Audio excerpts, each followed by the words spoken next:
তাই বাবাকে বলে দিতাম।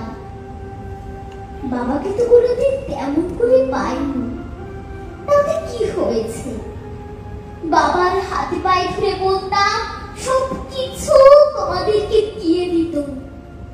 যে ছেলেটি ভবিষ্য হওয়ার পর থেকে পিতার সকল কিছু থেকে বঞ্চিত, আর সেই ছেলেটিকেও শেষ পর্যন্ত মেরে ফেলতে হলো। তার পরিবারকে নিশ্চিহ্ন করে দিতে হলো এই বাংলার মাটি থেকে।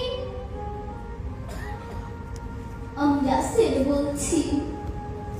হাসুমা, আপু, তোমরা তো বেঁচে থাকবে। তোমরাই এই দেশকে, এই দেশের সরল মানুষগুলোর পাশে দাঁড়িয়েও বাবার মতো করে ভালোবেসো। আমি শপথ নিয়ে বলছি, এই দেশ একদিন মোশতাক ও তার দোসরদের পাশবিকতার নির্যাতন থেকে রক্ষা পাবে।